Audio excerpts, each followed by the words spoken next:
يرحمك سيدي حمو بينا يقل يرحمك سيدي حمو طلبنا يقل. Ready for an adventure? We're going deep into Amazigh poetry, specifically the verses of Sidi Hammu.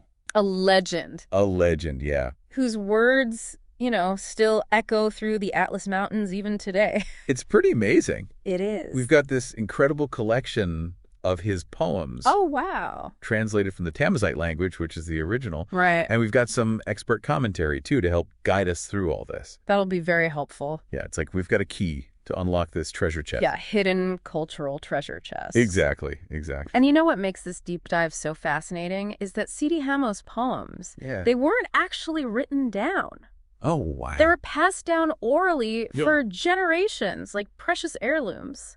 That's incredible. It is. That's amazing how much can be preserved that way. Oh, yeah. So even though he's considered like the greatest of Amazigh poets, Right.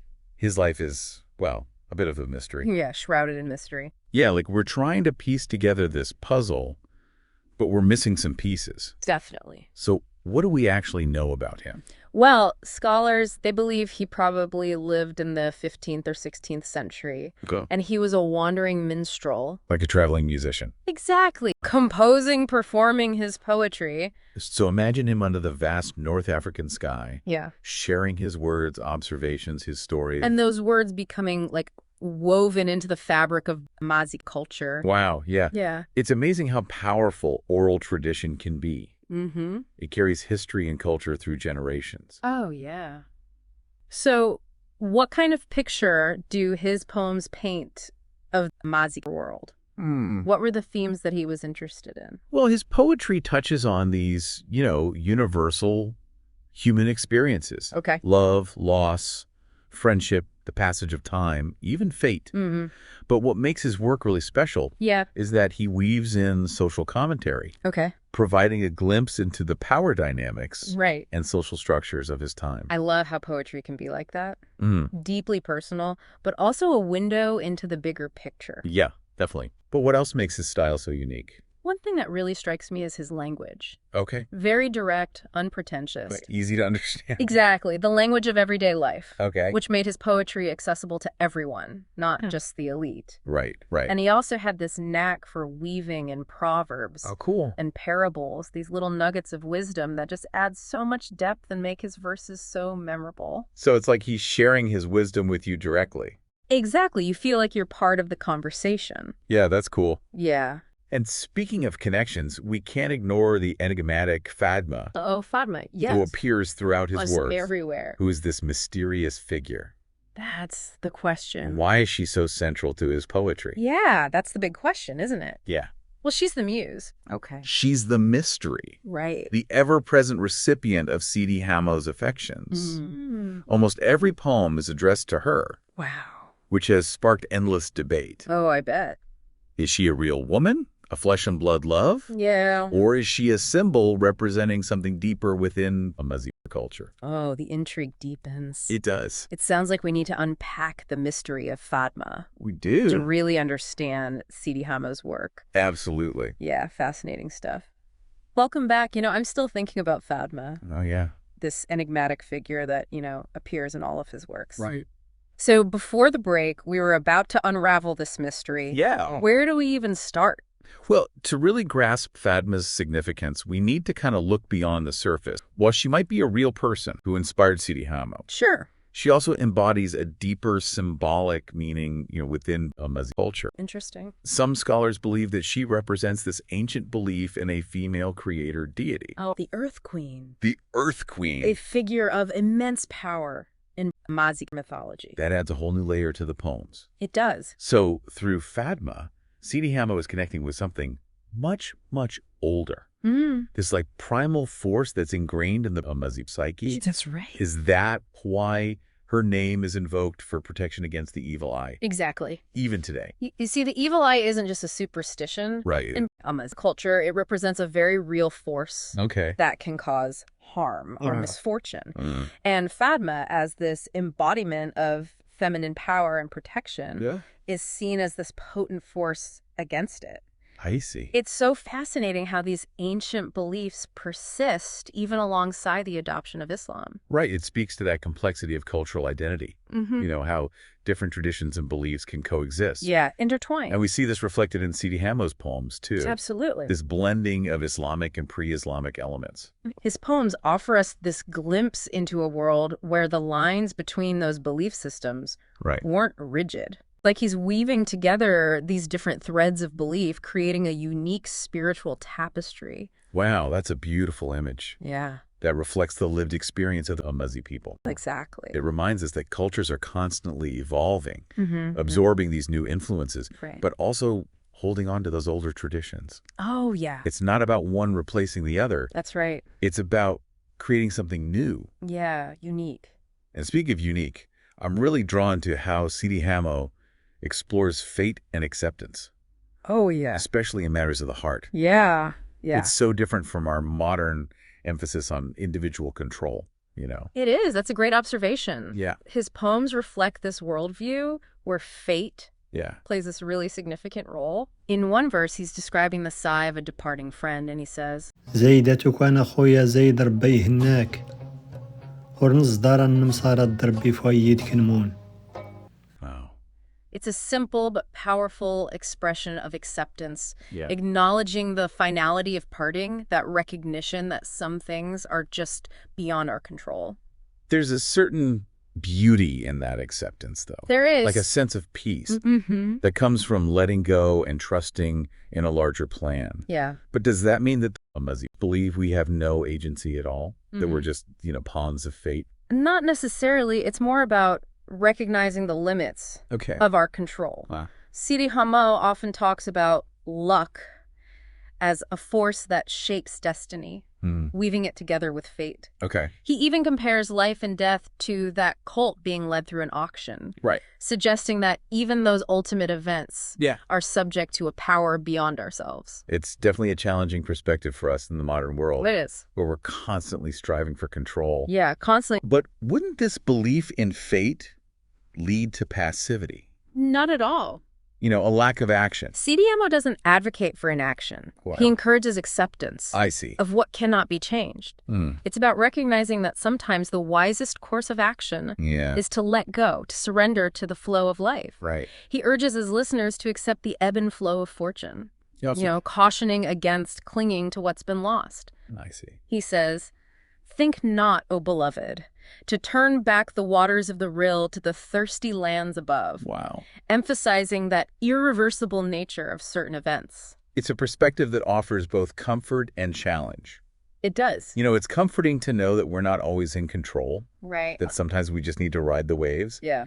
But it's also a challenge to relinquish that control. It is. To accept what life throws our way. Exactly. And that's what makes exploring these different worldviews so enriching. Right. They offer us this new lens to view our own lives, you know? Our own beliefs, our own struggles. Sidi Hammu's poetry reminds us that despite centuries of change, certain human experiences, they just remain universal. Absolutely. And wisdom can be found in the most unexpected places. It really can.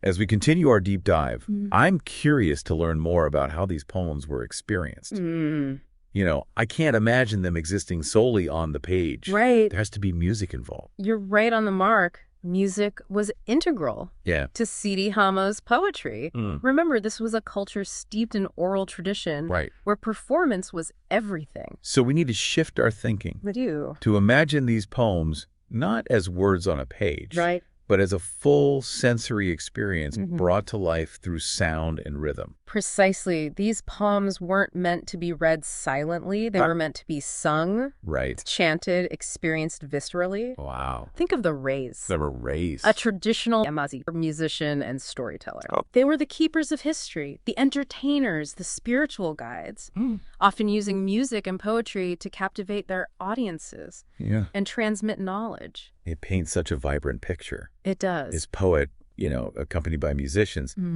captivating his audience with these words set to music under this vast North African sky. It must have been incredible. Yeah. And it wasn't just about entertainment. Right. The music amplified the emotions woven into the poems. imagine the impact of those themes of love, loss, longing, heightened by the haunting melodies of traditional instruments like the erbab. What's that? It's kind of like a Amazigh violin. Oh, wow. It must have been truly moving. It makes you realize how much is lost. Yeah. When we only encounter these poems in their written form, we're missing that crucial musical element that brought them to life, you know. Absolutely. That connected with audiences on a deeper level. You've hit on a crucial point, the challenge of translation. Right. How do you capture not only the meaning of the words, but also the rhythm, the music, the essence of a poem that was meant to be heard, not just read? It's like trying to capture lightning in a bottle. It is. But you said that Sidi Hammu's poems were translated into English in the early 20th century? Yes, they were. So how did the translators even approach this monumental task? They faced a huge challenge. The structure, rhythms, and even cultural nuances, they're so different from English, word-for-word translation. It wouldn't do justice to the poetry. They had to find ways to convey not just the literal meaning, but the spirit, the musicality, the heart of Sidi Hammu's verses. So it was about more than just finding equivalent words. Yes. It was about recreating an entire experience with different languages. And to bridge that gap, that's fascinating. It makes you appreciate the art of translation. And the creative choices that are involved in bringing a work like this to a new audience. It's an art form in itself. And through their efforts, these translators have opened a door for us to experience the beauty and depth of Sidi Hammu's poetry, even centuries later, worlds away. That's incredible. It is. It makes you wonder how many other cultural treasures are out there, you know? Oh, I'm sure there are so many. Just waiting to be discovered. Absolutely. And shared. Yeah. Speaking of treasures, what about that 5-pointed amulet on the cover of our source material? Ah, good. It's so intricate and beautiful. That's the hand of Fatima, or Kamsa. Okay. A powerful talisman. Oh, really? Against the evil eye. So it's more than just a pretty piece of jewelry then? Definitely not. It's a symbol deeply embedded in the Amazigh culture, representing feminine power, protection, and good fortune. I wonder, is there a connection between this amulet and Sidi Hammu's poetry, particularly with Fadma, you know? That's a great question. While there's no direct mention of the amulet in his poems, the symbolic connection is undeniable. Both the hand of Fatima and Fadma herself represent protective forces, sources of strength and resilience in the face of adversity. It's like they both offer this sense of comfort. You know, like a reminder that even in a world where fate plays a role, we're not entirely powerless. That's right. We have these symbols, these beliefs that offer us hope and protection. Beautifully put. It highlights how interconnected culture is, how symbols and beliefs can manifest in these various forms, creating this rich tapestry of meaning. And Sidi Hammu's poetry, with its exploration of love, loss, fate, and belief, sits right at the heart of that tapestry. This has been such an enlightening conversation. And it has. I feel like I've gained a deeper understanding of Sidi Hammu, Amazigh culture, and the power of poetry to transport us, you know, across time and space. It's powerful. But I can't help but feel there's still more to uncover. You're absolutely right. We've only just scratched the surface. There's so much more to explore, especially regarding those complexities of translating these powerful poems from the original Tamazight and their enduring legacy today. So we're back, and I'm still really fascinated by this idea of Sidi Hammu's poems as living things. Oh, yeah. Meant to be heard, not just read. We touched on the role of the rays earlier, but I'd love to hear more about them. Yeah, the rays is more than just a musician or storyteller.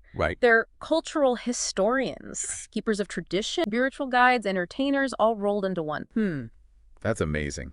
Imagine a community gathering under the stars, everyone captivated by the race's performance. Their words and music weaving together to create this shared experience. Passing down knowledge and wisdom. Through generations. Exactly. It's like this direct line to the past. A way of connecting with the ancestors and understanding their world. Absolutely. It makes our modern forms of entertainment seem so passive. But how do we know that Sidi Hammu's poems were performed in this way? Well, We don't have recordings, of course. Right. But there's evidence suggesting his poems might have been performed similarly to how the race would have presented their work. Some scholars point to the structure and rhythm of his verses, which lend themselves really well to being sung or chanted. I see. And there are references to musical instruments like the erbab in some poems, hinting at the presence of musical accompaniment. I can almost hear it now. Yeah. The rhythmic chanting of the verses. The haunting melody of the erbab weaving through the words. It must have been incredible. Creating this truly immersive experience. Yeah. It makes you appreciate the full impact of these poems. Right. Beyond just their literal meaning on the page. Exactly. And this brings us back to that challenge of translation.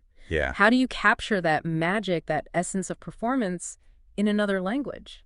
Right. It's one thing to translate the words, but how do you translate a whole cultural experience? That's the question. They had to be both linguists and artists, understanding the nuances of both languages and cultures. Absolutely. Their goal wasn't just to create a literal translation, Right. but to capture the spirit of Sidi Hammu's work, make it accessible to English speakers while remaining faithful to its essence. And through their efforts, they've opened up this incredible world of Amazigh poetry to a much wider audience. Yes. It's amazing how much work and artistry goes into something we often take for granted. It is. Like reading a translated book. You know, we rarely think about the people who made that possible, right? Who bridged those cultural and linguistic divides. That's why exploring these hidden cultural treasures is so rewarding. Yeah. It makes you appreciate the interconnectedness of humanity, how ideas and stories can transcend time and place. Sidi Hammu's poetry, even though it originated in a specific time and culture, speaks to these universal human experiences. Love, loss, the search for meaning, the power of belief. It's like he's giving voice to those unspoken feelings we all share.